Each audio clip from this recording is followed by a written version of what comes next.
السلام علیکم ناظرین، فریال عباسی ایک مرتبہ پھر سے آپ کے ساتھ موجود ہوں، سینئر صحافی تجزیہ کار صابر شاکر صاحب کے پلیٹ فارم پہ. سر بہت شکریہ اگین آپ کا ٹائم دینے کے لیے. ایک نئے سیشن کے ساتھ کچھ نئے سوالات. سچویشن خرابی کی طرف ہی جا رہی ہے. ویسے تو انٹرنل کیوس کے ساتھ ایکسٹرنل بھی شروع ہو چکا ہے، لیکن کشمیر کی صورتحال سے آغاز کریں گے. ٹویٹر اٹھا کر دیکھیں، ان کی آفیشیل اکاؤنٹس دیکھیں، یا کسی وہاں لوکل بندے سے فون پر پوچھنے کی کوشش کریں تو سچویشن برعکس بتائی جاتی ہے. آپ کے پاس کیا خبر؟ دیکھیں، ایک تو میرا بھی رابطہ ہے، اور صرف کشمیر کے ایک طرف نہیں بلکہ دونوں طرف رابطہ ہے، اور بہت پرانا رابطہ ہے.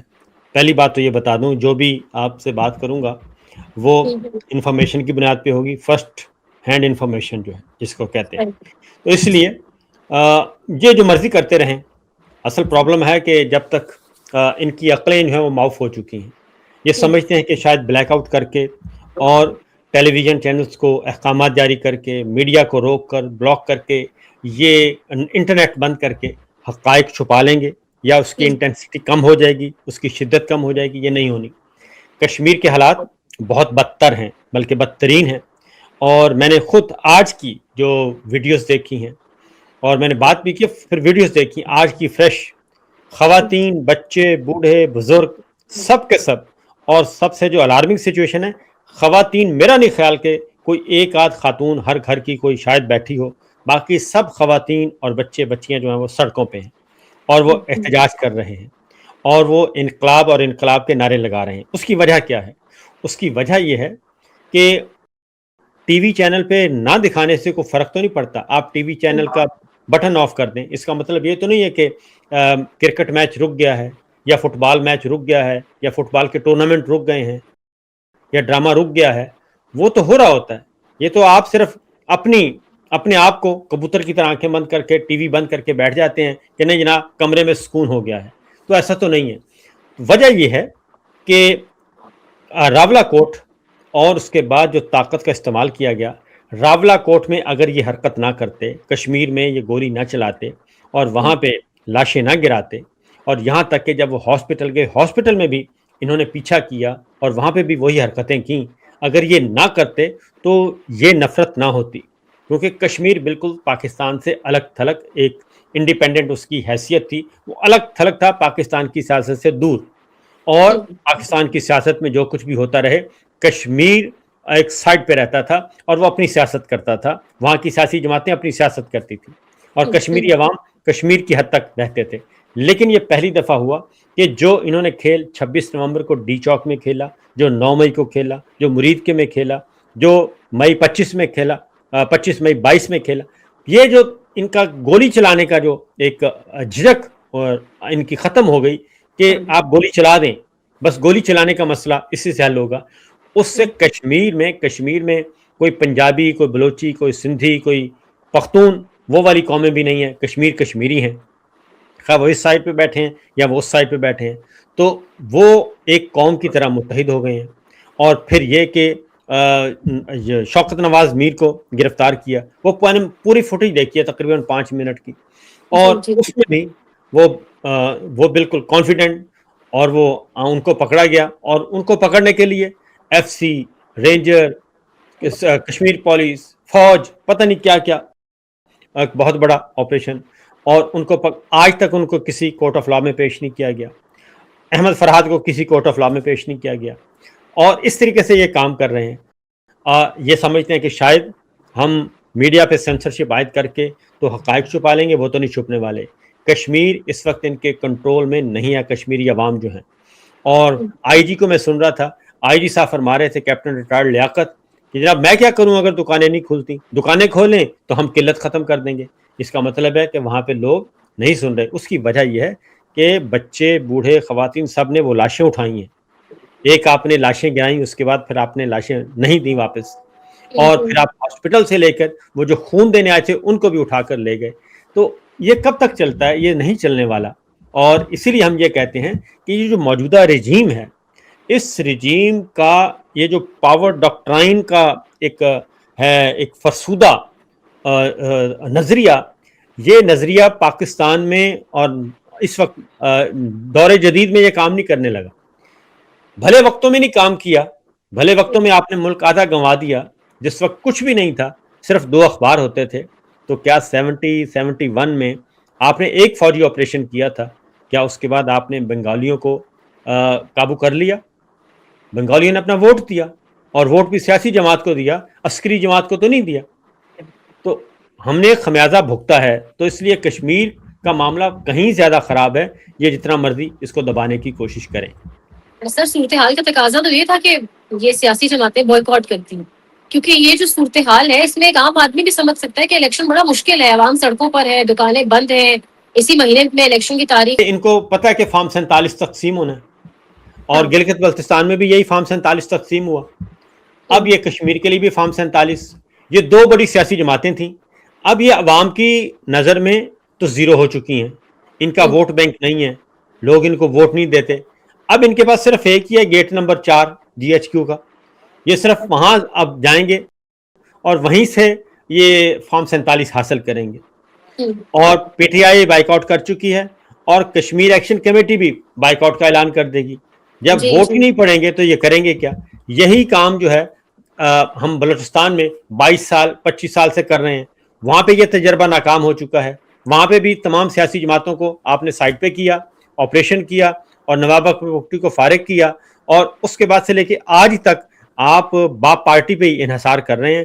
وہاں کی بھی مرکزی جماعتیں جو ہیں وہ سائڈ پہ ہیں. وہاں پہ بھی 200 ووٹ ڈلتا ہے، 500 700 800، اور کوئی ایم این اے بن جاتا ہے، کوئی ایم پی اے بن جاتا ہے. یہی کام انہوں نے کرنا ہے کشمیر میں. اور اگر یہ کشمیر میں کریں گے اور ٹرن آؤٹ نہیں آتا، عوام ووٹ نہیں ڈالتی، کیونکہ عوام تو سڑکوں پہ ہیں اس وقت. کوئی ایک شہر بھی ایسا نہیں جہاں پہ احتجاج نہیں ہو رہا اور لوگ سڑکوں پہ نہیں ہیں، اور وہ ان کی درگت بنا رہے ہیں جو ٹکٹ ہولڈرز ہیں، جو الیکشن کمپین کے لیے جاتے ہیں. اس لیے اصل میں مسئلہ یہ ہے کہ یہ ضد ہے ہمارے بادشاہ سلامت کی کہ نہیں، میں جو کرنا چاہتا ہوں میں وہی کروں گا. اور ان کو یہ ملے ہوئے ہیں، پپٹس مل گئی ہیں 2، ایک نون لیگ کی صورت میں، ایک پیپلز پارٹی کی صورت میں. اب دونوں جو ہیں وہ ان کے منہ میں رال ٹپکتی ہے کہ جناب ٹھیک ہے، اچھا یہ تو اچھا موقع ہے کہ یہ سارے آؤٹ ہو چکے ہیں، فارم 47 جتنے ہو سکتے ہیں لے لیں. کیونکہ انہوں نے کوئی اصلاح کے لیے تو ہے نہیں یہ گورنمنٹ. یہ تو کہتے ہیں کہ زمین کا ٹکڑا یہ کماؤ پوت ہے، ایک ٹکڑا اور آ جائے ہماری پیداوار بڑھ جائے گی، یہ ٹکڑا بھی ہمیں مل جائے پیداوار بڑھ جائے گی. تو اس طریقے سے یہ اقتدار تقسیم کر رہے ہیں بیٹھے. 5واں سال ہے رجیم چینج آپریشن کو. یہی مولانا صاحب تھے نا، مولانا صاحب، سردار اختر مینگل صاحب اور کاف لیگ، یہ تینوں شامل تھے اس سارے معاملے میں، رجیم چینج آپریشن میں. ان کے ووٹوں کے بغیر کچھ نہیں ہو سکتا تھا. 26ویں غیر آئینی ترمیم بھی کروائی، وہ بھی مولانا فضل الرحمان صاحب کے ووٹوں سے ہوئی. تو یہ سب کچھ ان کے بغیر ہو نہیں سکتا تھا. لیکن ایک وقت آتا ہے اور فیصلہ کرنا پڑتا ہے. تو میرا خیال ہے کہ اگر مولانا صاحب نے راہ راست لے لی ہے اور ایک بات بتا دی ہے تو اس کو لینا چاہیے. کیونکہ انسان کو تجربات سے انسان سیکھتا ہے، اور اگر ان کے تجربے کے بعد اور ان کی خبریں آنے کے بعد ان کو کچھ معلوم ہو گیا ہے تو میرا خیال ہے اس کی طرف سوچنا چاہیے. اس کی ریزن ہے کہ بلوچستان دیکھیں نا، مولانا فضل الرحمان صاحب بلوچستان میں ان کا اچھا خاصا ہولڈ تھا، ووٹ بینک تھا، ان کی جماعت تگڑی جماعت تھی. وہ بھی اتنے ہی متاثر ہیں. ہو سکتا ہے تھوڑی دیر کے لیے ان کو فائدہ ملا ہو، لیکن اب وہ بھی دیکھ رہے ہیں کہ بلوچستان سے بھی صفایا ہو گیا اور کے پی سے بھی صفایا ہو گیا. ان کو بھی واپس آنا ہے، اور واپس بھی آنا ہے. اور اچھی بات ہے کہ اگر وہ ایک نیشنل اپروچ کے ساتھ آنا چاہ رہے ہیں تو اس میں کوئی مذائقہ نہیں ہے. تو مولانا فضل الرحمان صاحب جو بات کر رہے ہیں، کشمیر کی صورتحال بھی ہمارے سامنے ہے. اور اگلی بات یہ ہے کہ آپ نے کہا آشیرواد ہے. اگر کسی کی آشیرواد ہے بھی تو بہت اچھے سوچنے والے لوگ موجود ہیں، وہ سمجھا رہے ہیں ہمارے بادشاہ سلامت کو، بادشاہ سلامت یہ کام نہیں چلے گا اس طرح.